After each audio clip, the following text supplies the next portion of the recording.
지금부터 334 속도로 5분간 연습문을 낭독하겠습니다. 준비. 간사 선출도 안되고 안건도 정해지지 않은 상태에서 일방적으로 운영위를 소집해 협상과 합의라는 운영위의 오랜 전통을 묵살하고 일방적인 정치공세의 장으로 전락시킨 것은 참으로 유감스럽지 않을 수 없습니다. 운영위는 의회민주주의를 대표하고 국회 운영에 관해 여야의 공평한 중재 역할을 하는 곳입니다. 그리고 의회와 정부 사이에서 협력적 균형관계를 형성하는 곳입니다. 또한 정보위는 대통령 직속기구인 국정원 기무사 정보사 등 국가안보와 직결된 민감한 정보를 다루는 상임위입니다. 이러한 국회 운영위와 정보위는 국가안보와 국정 전체를 책임지는 집권 여당이 맡는 것이 국회에 일관되고 굳건한 관행이자 원칙입니다. 카이사르의 것은 카이사르에게라는 말이 있듯이 집권 여당의 것인 운영위와 정보위는 여당에게 맡겨야 합니다. 안정적 국정 운영과 남북 분단 상황에서 여러 가지 사정을 고려해 운영위원장과 정보위원장은 위석수에 따른 협상보다는 여당의 몫으로 인정되어 왔습니다.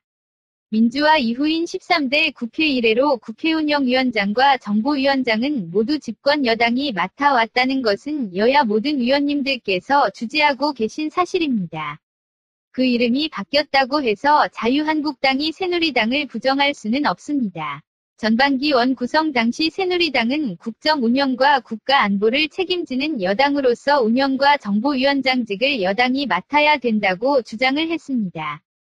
당시 정진석 원내대표는 청와대를 담당하는 운영위원회는 무조건 여당이 해야 된다라고 했고, 김도우 원내수석부대표는 여당으로서 원활한 국정 운영을 위해 운영위뿐만 아니고 정보위는 반드시 가져가야 된다라고 주장을 하셨습니다. 상임위원장 임기는 절대적인 것이 아닙니다. 5년 임기의 대통령이 탄핵당할 수도 있는 것처럼 국회 상임위원장도 그 직에서 내려올 수 있습니다. 국회운영위원장이라는 자리는 집권 여당의 원내대표 자격으로 책임졌던 것입니다.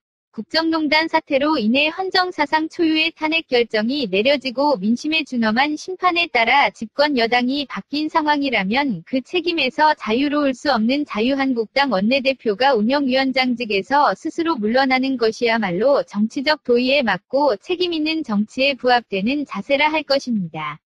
또한 더불어민주당은 제20대 국회 전반기 원 구성 합의 과정에서 당시 여소야대 상황임에도 불구하고 원활한 국정 운영에 협조하기 위해서 각 상임위 법안심사 소위 여야 동수 구성까지도 동의해 주었음을 상기해 드리고자 합니다. 전통을 존중하지 않고 원칙을 저버리면서 보수를 자임할 수는 없습니다. 지난 5월 10일 문재인 정부가 시작됐습니다. 문재인 대통령은 취임사에서 구시대의 잘못된 관행과 과감히 결별하겠다고 선언했고 특권과 반칙이 없는 세상을 만들겠다고 약속했습니다. 그렇게 이 정부가 시작한 지 이제 한 달하고 보름이 다 되어 갑니다. 하지만 국민 여러분, 지난 5월 10일 이후 우리가 언론을 통해 들었던 소식들이라는 게 어떤 것들이었습니까? 문재인 정부가 발표하는 인선마다 위장전입 취업 특혜 학력 위조 그리고 차마 입에 담기도 민망할 정도의 여성 비하가 넘쳐났습니다. 불공정한 관행을 과감히 청산하고 공정한 시장 질서를 이룩하겠다던 김상조 위원장, 그가 평소 보여온 편향된 경제관 기업관만으로도 우려스럽기 짝이 없는데 심지어 토익 성적이 위조된 배우자의 고등학교 전문 강사 채용 특혜 및 탈세 의혹 다운계약서 작성과 위장전입 논란 등 온갖 불공정 구태의 장본인이라는 사실이 드러났습니다.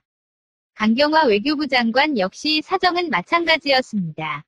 딸을 특정 명문고교에 입학시키기 위해 강 후보자가 위장전입을 한 곳은 딸을 들여보낸 이화여고 전 교장이 전세권을 가지고 있는 바로 그곳이었습니다.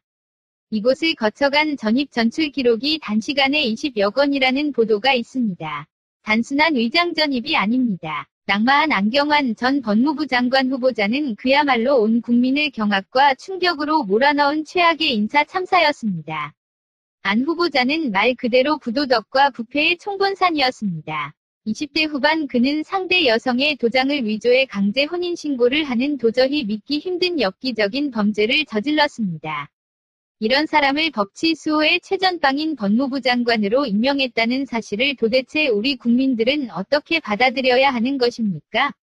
뿐만 아닙니다. 안전법무부 장관 후보자의 아들은 중대한 학칙 위반으로 퇴학 처분이 내려졌어야 함에도 전례 없는 솜방망이.